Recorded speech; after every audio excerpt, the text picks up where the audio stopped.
اعوذ باللہ من الشیطان الرجیم بسم اللہ الرحمن الرحیم وَمِنَ النَّاسِ مَن يُعْجِبُكَ قَوْلُهُ فِي الْحَيَاةِ الدُّنْيَا، اور لوگوں میں ایسے بھی ہیں کہ جن کی گفتگو کرنے کا انداز تمہیں اس دنیاوی زندگی کے اعتبار سے تعجب میں ڈال دے کہ بڑی زبردست گفتگو کرتے ہیں۔ وَيُشْهِدُ اللَّهَ عَلَى مَا فِي قَلْبِهِ، اور وہ بار بار گواہ بھی بناتا ہوگا اللہ کو اس چیز کے بارے میں جو وہ کلیم کر رہا ہوگا کہ اس کے دل میں، یعنی جیسے جھوٹی قسمیں کھانے والے لوگ ہوتے ہیں نا، آپ ہمارے معاشرے میں بھی دیکھیں گے پکے جھوٹے ہوتے ہیں، اور جب وہ کوئی لین دین کا معاملہ ہوتا ہے تو وہ قسم اٹھا کہتے ہیں کہ اللہ کی قسم ہم تو ہمیشہ ایمانداری کے ساتھ چلتے ہیں، آج تک کسی کے ساتھ دھوکہ نہیں کیا۔ تو یہ نبی علیہ السلام کے مبارک زمانے میں بھی ایسے لوگ موجود تھے۔ ان کا ایک سیمپل کے طور پہ، ویسے تو تفسیر کے اندر اسپیسیفکلی بندے کا نام بھی آیا لیکن وہ کوئی صحیح سند سے ثابت نہیں ہے، جنرل یہ ایک بتایا جا رہا ہے کہ ایک اپروچ اس کی ہوتی ہے جو دنیا کا کتا ہوتا ہے، اور ایک اپروچ اس کی ہوتی ہے جو اللہ تعالیٰ کا مخلص بندہ ہوتا ہے۔ اس کا ذکر بعد میں آئے گا کہ تم اے نبی جب ان کی گفتگو سنو تو جس طرح آج کل آپ ہمارے سیاستدانوں کی، پولیٹیکل لیڈرز کی، مذہبی لیڈرز کی ذرا گفتگو سنیں تو بندہ کہتا ہے ماشاءاللہ پورے کے پورے ملک کا درد جو ہے نا وہ ان کے دل کے اندر ہے، لیکن جب پریکٹیکلی ان کی اپنی لائف آپ دیکھیں، ان کا لوگوں کے ساتھ بیہیویئر دیکھیں، ان کا ایٹیچیوڈ دیکھیں تو بندہ کہتا ہے یار یہ تو بڑے دو نمبر قسم کے لوگ ہیں۔ تو اللہ تعالیٰ فرما رہا ہے کہ ایسے لوگ بھی ہیں لوگوں میں سے جن کی گفتگو کرنے کا انداز تمہیں تعجب میں ڈال دے اس دنیا کی زندگی میں، اور وہ اپنے اس دعوے کے اوپر بار بار اللہ کو گواہ بھی کرتا ہے کہ اللہ کی قسم ایسا نہیں ہے، اللہ کی قسم ایسا ہے، جو میں کہہ رہا ہوں یہ درست ہے۔ وَهُوَ أَلَدُّ الْخِصَامِ، حالانکہ وہ سخت ترین دشمن ہوتا ہے حق کا، حق اس کے پاس سے بھی نہیں گزرا ہوتا، پکا منافق ہوتا ہے۔ منافق سے مراد یعنی دو رخی کرنے والا، منافق کہتے ہیں، نفق عربی میں کہتے ہیں نا سرنگ کو، سرنگ کے بھی دو منہ ہوتے ہیں نا، تو ہوتا وہ منافق ہے، یعنی اس کا ایک چہرہ جو ہے وہ کچھ اور بتا رہا ہوتا ہے اور دوسرا چہرہ کچھ اور بتا رہا ہوتا ہے۔ وَإِذَا تَوَلَّى سَعَىٰ فِي الْأَرْضِ لِيُفْسِدَ فِيهَا، اور حالت اس کی یہ ہے کہ جب وہ پلٹ کے جاتا ہے نا، یہ اتنی پیاری خوبصورت گفتگو کرنے کے بعد جب وہ اپنے اس سسٹم میں لوٹتا ہے نا تو اس کی کوشش یہ ہوتی ہے کہ وہ زمین میں فساد برپا کر دے، وَيُهْلِكَ الْحَرْثَ وَالنَّسْلَ، اور تباہ کر دے کھیتوں کو اور نسل انسانی کو۔ وَاللَّهُ لَا يُحِبُّ الْفَسَاد، حالانکہ اللہ تعالیٰ فساد کرنے والے کو پسند نہیں کرتا۔ حتیٰ کہ آپ بخاری مسلم اٹھا کے دیکھیں، نبی علیہ السلام نے میدان جنگ میں بھی عورتوں کے قتل سے، بچوں کو قتل کرنے سے منع فرمایا۔ اسی طریقے سے جو بچے اور عورتیں اور مرد بھی میدان جنگ میں لڑنے کے لیے مسلمانوں کے خلاف نہیں آئے تو ان کو قیدی بنانے سے، ان کو غلام اور لونڈیاں بنانے سے بھی منع کیا ہے۔ یہ جو لونڈی اور غلام کا سسٹم ہے یہ ان لوگوں کے بارے میں جو لڑنے کے لیے آئے ہوئے ہوں، ان کی بھی ایون جو لڑنے والی عورتیں ہیں نا ان کو بھی عورتوں کو لونڈیاں بنایا جائے گا، قتل نہیں کیا جائے گا۔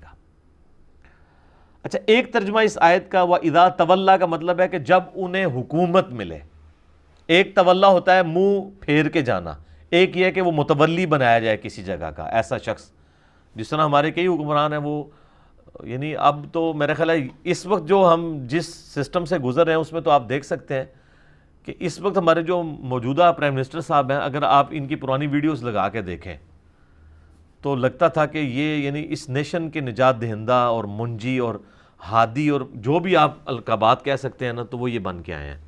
لیکن اب جو ان کے اپنے ساتھ کے وزراء کے سکینڈل سامنے آ رہے ہیں اور کیا کچھ سامنے آ رہا ہے، تو اب بالکل ہمارے جیسے جو آپٹیمسٹک قسم کے لوگ ہیں نا وہ بھی پیسمسٹک ہو چکے ہیں کہ یار یہ تو کچھ نظر آ رہا ہے کہ کچھ بھی نہیں بننا، ہر چیز ہی الٹ چل رہی ہے۔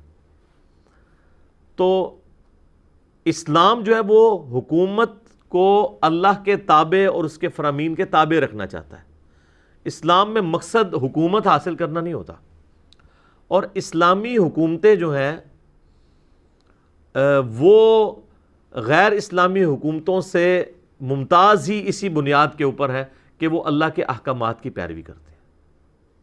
ہم لوگ جو ہے وہ کسی بھی مسلمان حکمران کی حکومت کو اسلامی حکومت سمجھ لیتے ہیں۔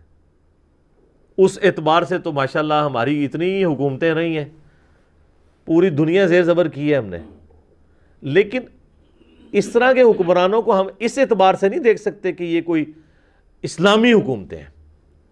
ہم ان کو بڑے بڑے لیڈرز کے طور پہ بھی اپنے حکمرانوں کو جنگجو قسم کے لیڈرز کو پیش کرتے ہیں، جس طرح آج کل آپ دیکھ رہے ہیں کہ پوری پاکستانی قوم کو جو ہے وہ ایک ڈرامے کے پیچھے ہماری حکومت نے لگا دیا ہے، ارطغرل ڈرامہ جو ٹرکی کا ڈب کیا ہے۔ وہ پی ٹی وی جس کے سبسکرائبرز جو ہے بمشکل 400-500 کے سے اوپر نہیں جاتے تھے، 1 ملین تک بھی کبھی نہیں پہنچے، اس ڈرامے کی وجہ سے انہوں نے نیا چینل بنایا اور 4 ملین سے زیادہ ہو چکے ہیں سبسکرائبر۔ تو اور پوری قوم جو ہے وہ اب یہ ڈرامہ دیکھ رہی ہے، اور اب انہوں نے جو نیا شیڈیول اس کا دیا ہے نا، اس شیڈیول کے اندر تو یہ ڈرامہ جتنی اس کی قسطیں ہیں نا، سیزن 1 2 3، اور وہ کہہ رہے ہیں کہ ہفتے میں 3 دن اس کی ایک ساتھ لگا کریں گی، فرائیڈے کو اور اس کے بعد سیچرڈے کو، سنڈے کو۔ یہ تو 3 سال تک، یعنی یہ حکومت ختم ہونے تک انشاءاللہ آپ جو ہے نا جنہوں کہتے ہیں آرے لگے رہو گے تسی، ٹھیک ہے؟ تو آپ بس اب کوئی پرابلم ہو تو کوئی مسئلہ نہیں، آپ ارطغرل ڈرامہ دیکھیں، آپ کے پرابلم ختم ہو جائیں گے۔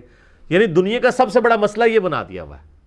حالانکہ یہ جو اس قسم کے مسلمان جنگجو، ہم ان کے اخلاص میں کوئی شک نہیں کرتے، تاریخ اسلام بھری پڑی ہے ایسے لوگوں سے، لیکن اگر آپ یہ فورس ہی کریں گے، ان کو رول ماڈل کے طور پہ پیش کریں گے کہ کوئی یہ اسلامی حکومتیں بنا کے گئے ہیں، تو ایسا نہیں تھا۔ ہاں، مسلمان حکومتیں ضرور بنائی ہیں انہوں نے، اور مسلمانوں کے دفاع کے لیے کوششیں ضرور کی ہیں۔ جس طرح ایک قوم کو اپنی، یعنی قوم میں کوئی ڈومیننٹ بندہ ہوتا ہے، اسے اپنی قوم کے ساتھ ایک محبت ہوتی ہے نیچرل، تو وہ اس کے لیے کوشش کرتا ہے۔ لیکن اسلامی حکومتیں نہیں تھیں ان لوگوں کی، نہ سلطنت عثمانیہ کی حکومت اسلامی تھی، اگرچہ انہوں نے بڑے بڑے کارنامے کیے ہیں، لیکن اگر آپ ان کے آفیشل جو آئین انہوں نے بنائے ہوئے ہیں، سلطان محمد فاتح کو آپ دیکھیں، یہ 7واں سلطان تھا سلطنت عثمانیہ کا، جس نے وہ قسطنطینیہ فتح کیا، اردو میں ہم قسطنطنیہ بول دیتے ہیں، کانسٹنٹائن انگلش میں بول دیتے ہیں، یعنی رومن امپائر کا جو گڑھ تھا، جو اس وقت استنبول سٹی ہے ٹرکی کا۔ یعنی آپ دیکھ لیں کہ نبی الاسلام کی وفات کے بعد آلموسٹ 800 سال تک کوئی اسے فتح نہیں کر سکا، اور اس کی عمر صرف 25 سال تھی اس نے فتح کیا۔ جب 25 سال کیا عمر ہوتی ہے؟ بمشکل 25 سال۔ لیکن جب اس نے آئین بنایا تو اس نے یعنی اس میں لکھوایا کہ کوئی اگر میرے بعد جو سلطان بنیں گے تو جھگڑے کو ختم کرنے کے لیے جو سلطان بن جائے تو وہ اپنے چھوٹے بھائیوں کو قتل بھی کروا سکتا ہے، اور یہ آفیشلی آئین کا حصہ قرار دے دیا گیا، تاکہ جو ایک بڑا قتل و غارت ہونا ہے کہ ایک چھوٹا بھائی علیحدہ فوج بنا لے گا، اس سے چھوٹا علیحدہ بنا لے گا، تو بہتر یہ ہے کہ جو بھی سلطان بنے نا، پہلے ہی تخت نشین ہو کے نا وہ جو جن کے اندر جراثیم موجود ہے نا ان کو ختم کروا دے، اور یہ آئین کا حصہ بنوا دیا۔ ایک طرف اتنا بڑا کارنامہ، اور دوسری طرف حکمرانی والا جو انداز ہے وہ اسی طریقے سے۔ لہٰذا یہ جو فتوحات کو پیش کرنا یا یہ کہنا کہ جی ایک چھوٹا سا کائی قبیلہ جو ہے وہ اٹھ کے تو وہ تینوں بر اعظموں کے اوپر چھا گیا، یعنی پہلے ارطغرل، اس کا پھر بیٹا عثمان، جس کے نام کے اوپر وہ سلطنت عثمانیہ، یا چونکہ وہ عربی کو جب ہم اردو میں لکھتے ہیں نا تو عثمان لکھا جاتا ہے نا تو ٹی ایچ کے ساتھ، تو وہ اوٹمان اور اوٹومانم امپائر اس طریقے سے وہ بن گئی، گریٹ اوٹومانم امپائر، حالانکہ وہ سلطنت عثمانیہ ہے، تو اس کو انگلش میں وہ اس طریقے سے پروناؤنس کر دیتے ہیں۔ تو اگر اسی طریقے سے امپائرز کو ہی آپ نے دلیل بنانا ہے تو سر تاریخ انسانی کے اندر سب سے بڑی جو امپائر تھی نا وہ برٹش امپائر تھی۔ انسانیت کی تاریخ میں اتنی بڑی کبھی کوئی امپائر نہیں رہی ہے، نہ صحابہ اکرام کی، نہ تابعین کی، نہ تبع تابعین کی، ان کو بھی اتنی بڑی حکومت نہیں ملی جتنی بڑی حکومت انسانی تاریخ میں، یا نبی علیہ السلام سے پہلے بھی رومن اور پرشین امپائرز بھی اتنی بڑی امپائرز نہیں تھی۔ انسانی تاریخ میں سب سے بڑی جو امپائر ہے نا وہ برٹش امپائر ہے، جہاں پہ سورج ہی غروب نہیں ہوتا تھا، آسٹریلیا پورا ان کے پاس، نیچے امریکہ پورا ان کے پاس، ادھر سے افریقہ ان کے پاس، اور ماشاءاللہ انڈیا پاکستان پہ تو ویسے ہی ان کی حکومت تھی. یعنی یہ جو گلوب ہے نا، اس کے چاروں کونے آپ لیں نا تو ان میں پورے پورے بر اعظم ان کے پاس تھے. تو سورج غروب کہاں سے ہونا ہے؟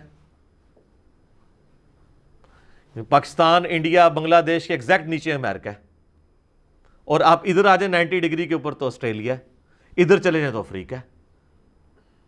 تو کیا آپ کہیں گے کہ ان کے ساتھ کوئی غیبی تائید تھی اللہ تعالیٰ کی؟ یہ تو اللہ تعالیٰ قرآن پاک فرماتے ہیں حکومتیں ہم لوگوں کے درمیان بدلتے رہتے ہیں. فرعون کے بارے میں قرآن پاک میں جگہ جگہ آیا تو اللہ تعالیٰ اس کو اپنی طرف منسوب کرتا ہے کہ ہم نے اسے حکومت دی تھی.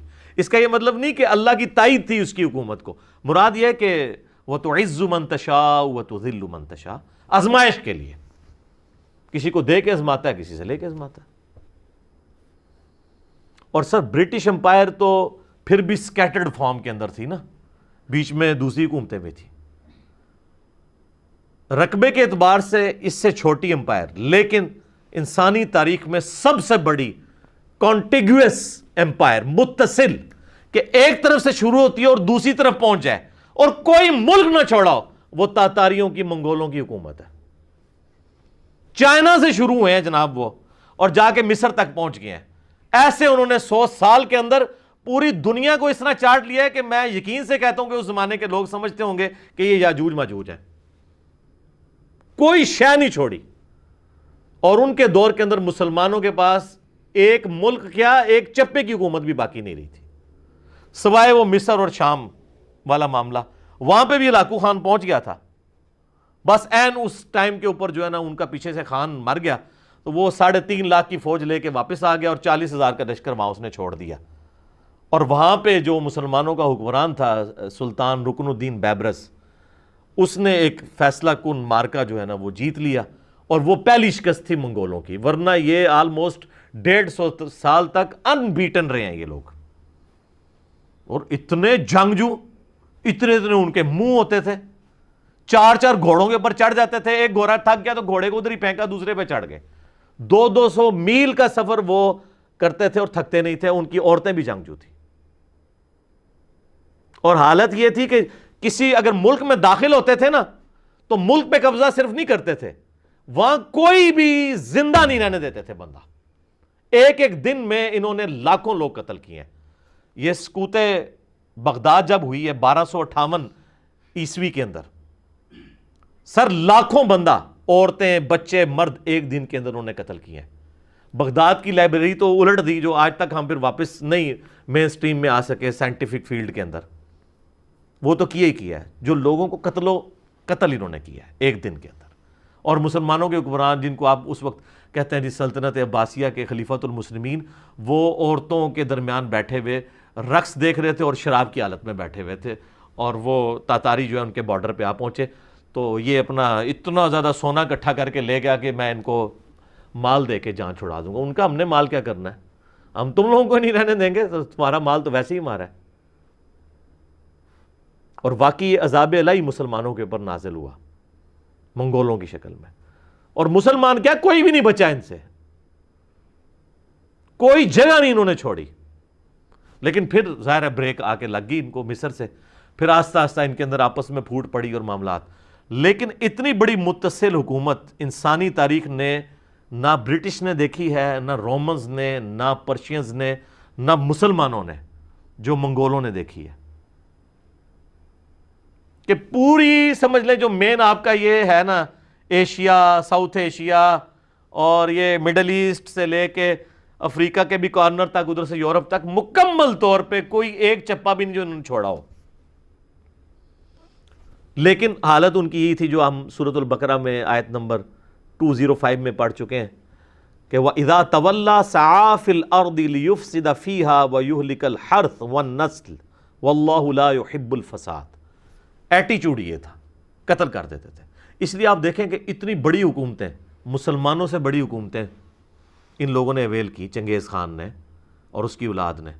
لیکن آج ان کا کوئی فالوور نہیں دنیا کے اندر. ہاں صرف آپ ایک ہسٹری کے طور پہ پڑھ لیں، آپ یوٹیوب پہ جا کے لکھیں سیکرٹ ہسٹری آف منگولز، تو آپ کو پتہ چلے گا کہ اس طرح ایک ایک جھونپڑی میں رہنے والا شخص پوری دنیا اس نے فتح کر لی. سکندر اعظم تو اس کے مقابلے میں چوزا بھی نہیں تھا، جتنی بڑی اس نے سلطنت فتح کی چنگیز خان نے، لیکن اثرات کوئی نہیں چھوڑے. لیکن دیکھیں مسلمانوں کے پاس ایک چپا بھی زمین نہیں رہی تھی. آج دیکھ لیں پھر دوبارہ 57-58 ملک ہیں مسلمانوں کے پاس. لیکن یہ نہیں ہوا کہ اسلامک ریولوشن ختم ہو گئی ہو. اسلامک ریولوشن چونکہ کتاب اللہ یعنی وحی کی تعلیمات کے اوپر ڈیپینڈنٹ تھی، ایک بڑی شخصیت جس نے انسانیت کے اوپر اثرات چھوڑے اپنے اخلاق کردار کی وجہ سے، یعنی محمد رسول اللہ صلی اللہ علیہ وآلہ وسلم، ہمارے ماں باپ ان پہ قربان ہو. تو اس طرح کا لیڈر تو ان ریولوشنز کے پاس تو کوئی نہیں تھا نا، جنگجو تھے. اور یہی چیز آپ علیہ السلام کو اور باقی جنگجوؤں کو اس میں فرق کرتی ہے کہ نبی علیہ السلام نے انسانیت پہ اثرات چھوڑے ہیں. اس لیے ہم کہتے ہیں کہ انقلاب وہ ہے جو نبی علیہ السلام نے برپا کیا ہے. آج دنیا کی ہر گلی میں آپ کو انقلاب نظر آتا ہے. آپ کے سارے حکمران آ کے ادھر آپ یہود و نصارہ بٹھا دیں، یہ سارے ملک یہود و نصارہ کو دے دیں، پھر بھی گلی گلی نمازیں ہوں گی، لوگ اللہ کو یاد کریں گے، لوگ قرآن پڑھیں گے. یہ ہے انقلاب. جو حکومتوں کے اوپر یا یہ ارطغرل ڈرامے کے اوپر ڈیپینڈنٹ نہیں ہوتے کہ اس طرح کرنے سے حکومت حاصل کر کے کہ آپ کو ریولوشن لے آئیں گے. ورنہ اگر حکومتوں سے ریولوشن آتی ہوتی تو منگولوں کی دنیا میں باقیات کیوں نہیں موجود ہیں کہ لاکھوں لوگ ان کے بھی فالوور ہوں؟ کوئی نہیں. برٹش بھی دیکھیں کدھر سورج ہی غروب نہیں ہوتا تھا، آج جناب پاکستان کے ایک صوبے جتنی جگہ ہے ان کے پاس. کیوں جی؟ اتنی ہے نا، کیا حالت رہ گئی ان کی. لیکن انقلاب وہ جو نبی علیہ السلام نے برپا کیا. اس چیز کو ایمفسائز کرنا چاہیے. یہ یعنی یہ تلوار کے زور کے اوپر یہ کہنا کہ جی وہ اتنی فتوحات کر لیں، تو یہ تو بھائی میرے یہ تو فتوحات کچھ بھی نہیں ہے جو ٹرکس نے کی ہیں، جو منگولوں نے کی ہوئی ہیں، اگر یہی کرائٹیریا بنا لیا جائے. اور یہاں پہ دیکھ لیں جب ہم لوگوں کو کہا کرتے تھے نا یار یہ جو عمر سیریز بنی ہے سیدنا عمر کے اوپر، تو یہ دیکھیں آپ عرب والوں نے جو قطر والوں نے بنائی ہے، اہل سنت نے، یوسف القرضاوی حفظہ اللہ تعالی، آلموسٹ 90 ایئرز ان کی ایج ہے، وہ اس کے کنسلٹنٹ ہیں، اور ان کے شاگرد دنیا میں سب سے بڑے اسلامک ہسٹورین ڈاکٹر علی سلابی وہ اس کے کنسلٹنٹ ہیں. یہ وہ علماء ہیں کہ جن کے پائے کا کوئی عالم نہیں ہے دنیا میں، حدیث میں، تاریخ میں، قرآن کی تفسیر میں. یہ بڑے لوگ ہیں. مفتی اعظم قطر ہیں یہ یوسف القرضاوی صاحب. ان لوگوں کی کنسلٹنسی کے اندر یہ فلم بنی ہے جس میں ٹرو اسلامک ریولوشن دکھائی گئی ہے. اس وقت مولوی کہتے تھے جناب یہ کیا جی، یہ لوگوں کو فلمیں دیکھنے کا مشورہ دے رہا ہے. آج وہ سارے کے سارے مولوی صرف اس لیے کہ سلطنت عثمانیہ جو ہے وہ چونکہ فقہ حنفی پہ مبنی تھی، اب وہ ان ڈراموں کے فضائل بتا رہے ہیں. آپ دیکھ لیں بریلویوں کے، دیوبندیوں کا نام نہیں لیتا، سارے مفتی سامنے آ گئے اور وہ لوگوں کو ارطغرل ڈرامے کے فضائل و برکات بتا رہے ہیں کہ جی اس سے تو بڑا جناب وہ جو ہے دنیا پریشان ہے اس کی وجہ سے یہ کیا ہو گیا. سر دنیا کو کوئی فرق نہیں پڑتا. جس طرح آپ لوگوں کو پتہ ہی نہیں چلا کہ سوشل میڈیا کے ذریعے ہم آپ لوگوں کے گھروں کے اندر داخل ہو گئے ہیں اس دعوت حق کو لے کے نبی صلی اللہ علیہ وآلہ وسلم کی. آج آپ سب چیخ رہے ہیں لیکن آپ سے بات نکل چکی ہے. ہمارے پاس کوئی مسجد نہیں، کوئی مدرسہ نہیں، ٹھیک ہے، کوئی اسٹوڈنٹ نہیں اس طرح کے جو لانچ کر دیں. آپ کے ایک ایک فرقے کے 40-50 ہزار مدارس ہیں، لاکھوں میں علماء ہیں اور ملینز میں اسٹوڈنٹس ہیں. وہ سارے ہماری ویڈیوز دیکھ رہے ہیں اکثریت ان میں سے. تو پریکٹیکلی تو حکومت ہمارے پاس تو کچھ بھی نہیں ہے. حقیقت بات ہے ہم تو کسی مسجد میں امام تو بڑی دور کی بات ہے، ہمیں تو مقتدی کی حیثیت سے کھڑا ہوتے ہوئے ڈر لگتا ہے کہ ہمیں کہیں گے بھائی ادھر سے نکلو. لیکن بے تاج بادشاہ بنے ہوئے ہیں. کیوں؟ کہ وقت کو بھانپ لیا کہ اس وقت ضرورت کیا ہے. تو میرے بھائی اس وقت ارطغرل ڈرامے کی ضرورت نہیں ہے، لوگوں کو اس کتاب کے ساتھ جوڑنے کی ضرورت ہے، اس شخصیت کے ساتھ جوڑنے کی ضرورت ہے جس پہ یہ کتاب نازل ہوئی ہے. اس کو بھی اللہ تعالیٰ نے سورۃ البقرہ میں فرمایا نا، ھدی للناس وبینات من الہدی والفرقان. یہ کتاب وہ ہے جو انسانیت کے لیے ہدایت ہے، کسی ایک گروہ یا طبقے کے لیے نہیں. وبینات من الہدی، اور اس میں ہدایت کے روشن دلائل ہیں، والفرقان، اور یہ حق اور باطل میں تمیز کرنے والی کتاب ہے. اور صحیح بخاری میں حدیث ہے محمد فرق بین الناس، محمد صلی اللہ علیہ وآلہ وسلم بھی لوگوں میں حق اور باطل میں تمیز کرنے والے. تو آپ الفرقان اس کتاب اور یہ کتاب جو کتاب جس کو کہتے ہیں مجسم محمد رسول اللہ صلی اللہ علیہ وآلہ وسلم کی مبارک ذات، اس کے ساتھ لوگوں کو جوڑے، وہ ریولوشن ہے۔ حکومتیں حاصل کرنے سے کچھ نہیں ہوتا، فتوحات کرنے سے کیا ہوتا ہے؟ کچھ بھی نہیں ہوتا۔ باقی جو نیگیٹو اعمال ہیں وہ بھی چلتے رہے آپ کے سامنے کہ کیا کچھ یہ لوگ کرتے رہے۔ تو میں مجھے بڑے لوگ کہہ رہے تھے ابھی بائی چانس، چونکہ یہ آیات آ گئی سورۃ البقرہ کی، تو مجھے یہ ذہن میں بات آ گئی کہ یہ ڈرامے لگانا چھوڑیں اس قوم کے ساتھ، ٹھیک ہے نا؟ پوری قوم کو ڈرامے کے پیچھے لگایا ہوا ہے، اور جناب وہ جی سعودیہ والوں نے پابندی لگا دی ہے، جی اس سعودیہ میں تو ملوکیت ہے، ان کو اس سے کوئی غرض نہیں ہے، انہوں نے تو پابندی لگانی ہے نا، ٹھیک ہے؟ بات یہ وہ پابندی اٹھا بھی لیں تب بھی کوئی اسلام کی خدمت تو اس کے ذریعے کوئی نہیں ہو رہی ہے، ٹھیک ہے؟ سعودیہ کی حکومت کو تو ہم ویسے ہی کنڈیم کرتے ہیں کہ ہم تو کہتے ہیں کہ ٹرو اسلامک ڈیموکریسی ہونی چاہیے، یہ کسی خاندان کا کام نہیں ہے کہ وہ تلوار کے زور کے اوپر جو ہے وہ مسلط ہو جائے عوام الناس کے اوپر اور ان سے جینے کا حق بھی چھین لے، اور جو مسلمانوں کو جو مختلف مکاتب فکر کے لوگ ہیں ان کو اپنے اسکول آف تھاٹ کے مطابق دین پریکٹس کرنے سے روک دے۔ اس طرح تو نہیں ہونا چاہیے۔ علمی اختلاف کریں، آپ اجازت دیں سب کو، لیکن وہاں انہوں نے اسٹرکٹ کیا ہوا ہے سلسلہ۔ جس طرح یہاں پہ بھی آپ دیکھ لیں تو ہمارے ملک کے اندر بھی انڈکلیئرڈ تو ایک خاص مکتب فکر کی حکومت ہے نا، باقیوں کے لیے تو سانس لینا بھی یہاں پہ مشکل ہے، اس طرح وہاں پہ بھی یہی صورتحال ہے۔ تو وہ چھوڑ دیں ڈرامے۔ تو اب جو لوگ عمر سیریز کو، جو واقعی ٹرو ریولوشن تھی جس میں نبی علیہ السلام کی مبارک سیرت کو، صحابہ کرام کی قربانیوں کو فلمایا گیا ہے اور بڑی محنت کے ساتھ، اس کی مخالفت کرتے تھے۔ اچھا سعودیہ نے عمر سیریز کی بھی مخالفت کی تھی، وہ اس لیے کہ وہ کسی صورت نہیں چاہتے کہ ملوکیت خلافت میں کنورٹ ہو، ٹھیک ہے؟ وہ تو چاہیں گے کہ بھئی یزید اوپر ہو اور حسین نیچے ہو، نعوذ باللہ۔ لیکن اللہ نے جب اہل بیت کو سربلندی دی ہے تو ان سے تو کوئی نہیں وہ سربلندی چھین سکتا۔ صلاۃ بر محمد و آل محمد، اللہم صلی علی محمد و علی آل محمد۔ تو یہ آپ ان چیزوں کو، ان ڈراموں سے باہر نکلیں اور ریئل لائف کی طرف آئیں۔ تو اب وہ علماء جو کہتے تھے عمر سیریز نہ دیکھیں، اب وہ ارطغرل ڈرامے کے نا فضائل و برکات سنا رہے ہیں۔ وہ سارے علماء، بریلوی ہوں، دیوبندی ہوں، آپ دیکھیں اہل حدیث جو ہیں یا مخالفت کر رہے ہیں یا خاموشی اختیار کر رہے ہیں، ان کا تو مسئلہ سعودیہ ہے، ان کو تو اس سے کوئی غرض نہیں ہے کہ ڈرامے کے اندر کیا دکھایا گیا، ان کا مسئلہ کچھ اور ہے، کیونکہ انہوں نے تو عمر سیریز کی بھی مخالفت کر دی تھی، حالانکہ سیدنا عمر تو کامن پرسنالٹی ہے نا، تو وہ ان کا مسئلہ ڈیفرنٹ ہے۔ ادھر بھی اب وہ کہہ رہے ہیں کہ جی ہم نوجوانوں کو جناب وہ مشورہ دیں گے کہ جو فلمیں دیکھتے ہیں وہ یہ دیکھ کے سوئیں، چلیں یہی دیکھ لیں۔ تو سر اس کی بجائے نا ان کو بتائیں کہ آپ نے دیکھنا ہے نا تو آپ عمر سیریز دیکھیں، آپ نے دیکھنا ہے آپ اصحاب کہف دیکھیں، ٹھیک ہے جی، پیغمبر یوسف کے اوپر جو بنی ہوئی ہے ڈاکومنٹری وہ آپ دیکھیں، وہی مشورہ دینا، ٹھیک ہے۔ ادھر صرف چونکہ وہ اپنے ایک فرقے کو پروموٹ کرنا تھا کہ جی وہ چونکہ سلطنت عثمانیہ میں فقہ حنفی مکمل طور پہ رائج تھی، پھر ان لوگوں نے خانہ کعبہ شریف کے اندر 400 سال تک تقریباً 4 مصلے رکھے، یہ تو سعودی حکومت نے آ کے اٹھائے ہیں، یہ سعودی حکومت کا ایک ایسا کام ہے جو اپریشیٹ کرنا چاہیے۔ اور اب میں نے پیش گوئی کی ہے کہ قیامت تک 4 مصلے نہیں ڈال سکتے۔ کیوں؟ 4 کیسے ڈلیں گے؟ حنفی 2 ہیں، حنفی بریلوی اور حنفی دیوبندی، کس کا مصلہ ڈالے گا؟ اور ان کے اختلاف جو ہے وہ کس نوعیت کا آپ کو پتہ ہے۔ تو اب یہ جو لوگ کہتے تھے نا کہ 4 اماموں کے اوپر اجماع ہوا ہے، اسی اجماع کی بنیاد پہ انہوں نے جو ان کا سو کالڈ بند کمرے والا اجماع، اسی اجماع کے بنیاد کے اوپر انہوں نے 4 مصلے حرمین میں ڈالے تھے۔ اجماع ٹوٹ کیسے گیا؟ اجماع پہ تو اللہ کا ہاتھ ہوتا ہے۔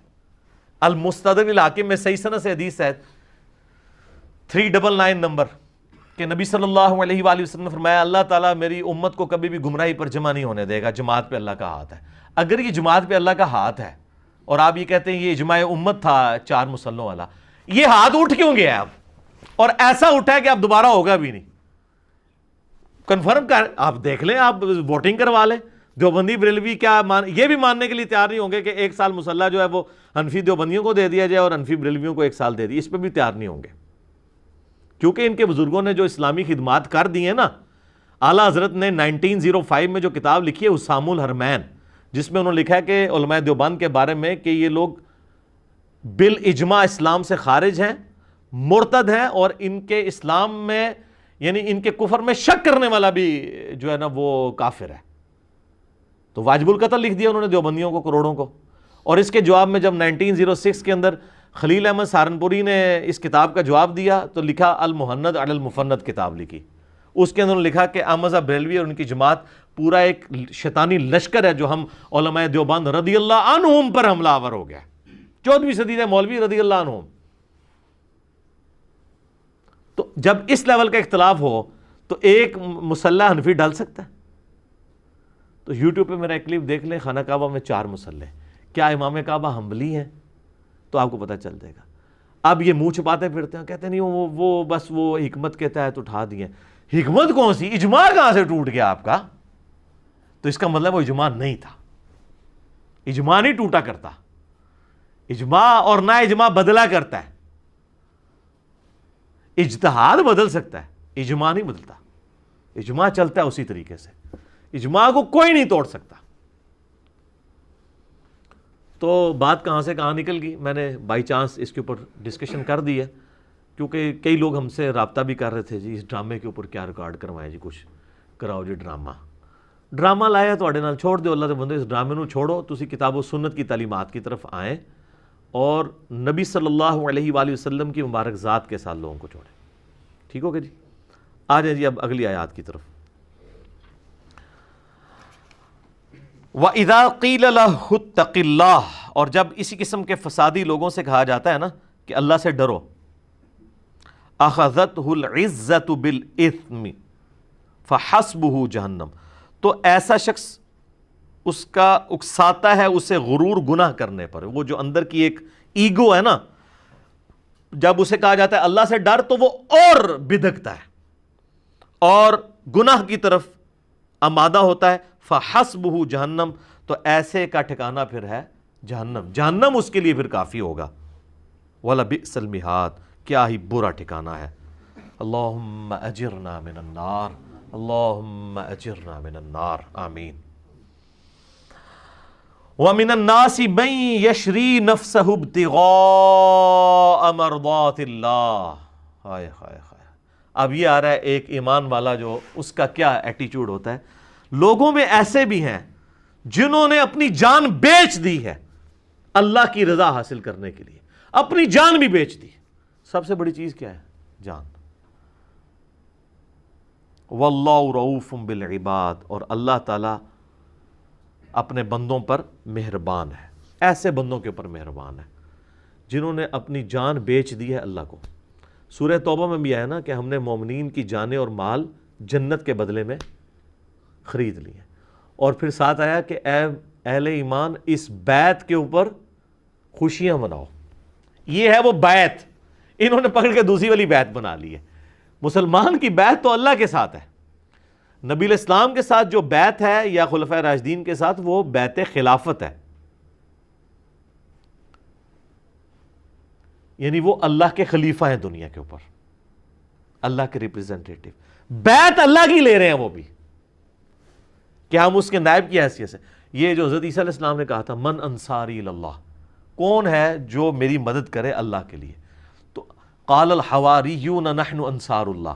تو حضرت عیسیٰ کے 12 ساتھی تھے اور ہے بھی وہ دھوبیوں کو بات سمجھ آ گئی. حضرت عیسیٰ علیہ السلام گلیلی جھیل کے کنارے جا کے نا ان جو دھوبی کپڑے دھونے آیا کرتے تھے ان کو دعوت دی. باقیوں سے نے تو قبول نہیں کی، انہوں نے قبول کر لی. تو انہوں نے کہا ہم اللہ کے لیے آپ کے ساتھی. تو حضرت عیسیٰ علیہ السلام بھی اللہ کے لیے اپنے ساتھ لوگوں کو اٹیچ کر رہے تھے. پیغمبر اٹیچ کرتا ہے اللہ کے لیے، پیغمبر اپنی ذات کے لیے نہیں اٹیچ کرتا. سورہ نساء کے اندر بھی آیا ہم نے کوئی بھی رسول بھیجا نا وہ اللہ کے اذن کے ساتھ اللہ کی طرف بلاتا تھا، اپنی طرف نہیں. سورہ آل عمران میں بھی آیا اللہ تعالیٰ فرماتا ہے کبھی ایسا نہیں ہوا کہ ہم کسی پیغمبر کو نبوت اور جو ہے وہ اپنا حکم دے کر بھیجیں اور لوگوں سے وہ یہ کہنا شروع کر دے کہ لوگوں اللہ کو چھوڑ کے میری عبادت کرو، بلکہ وہ تو کہے گا کونو ربانیین، اللہ والے بن جاؤ. تو جب پیغمبروں کا یہ سٹیٹس ہے تو سر یہ پیر فقیر بابے بزرگ ان کی تو کوئی حیثیت ہی نہیں ہے. یہ تو اللہ کے ریپریزنٹیٹو بھی نہیں ہے، نہ اللہ ان کو اون کرتا ہے. پیغمبروں کے پیچھے تو اللہ کھڑا ہے نا، کتابیں ان کو دی ہیں نا، ان کو بھی اللہ کہہ رہا ہے کہ میرے اذن سے میری طرف بلانا ہے. اپنے آپ کو بیچ میں بوت نہیں بنانا۔ قل یا اہل الکتاب تعالوا الی کلمۃ سواء بیننا وبینکم الا نعبد الا اللہ، اہل کتاب آؤ ہم اس ایک بات پہ اکٹھے ہو جائیں جو تم میں اور ہم میں کامن ہے، کہ ہم عبادت نہ کریں مگر ایک اللہ کی، اور آپس میں ایک دوسرے کا رب نہ مان لیں۔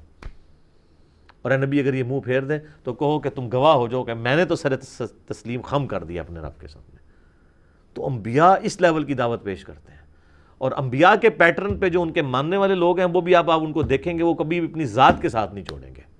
یہ پہلا اور آخری لٹمس ٹیسٹ یہ ہے کہ جو دعوت اللہ کے لیے دے رہا ہے اس کے بعد اینڈ رزلٹ کیا ہے، وہ اپنے ساتھ جوڑ رہا ہے یا اللہ رسول کے ساتھ جوڑ رہا ہے۔ یہ آپ کو فرق نظر آ جائے گا کہ وہ خود تو نہیں بت بن گیا، تو آپ سمجھ لیں پھر اس کی دعوت جو ہے نا وہ شخصیت پرستی کی دعوت ہے۔ تو اللہ تعالیٰ ہمارا لوگوں میں ایسے لوگ بھی ہیں کہ جن لوگوں نے تو اپنی جان بیچ دی اللہ کے لیے، اور اللہ تعالیٰ جو ہے وہ ایسے بندوں کے اوپر مہربان ہے۔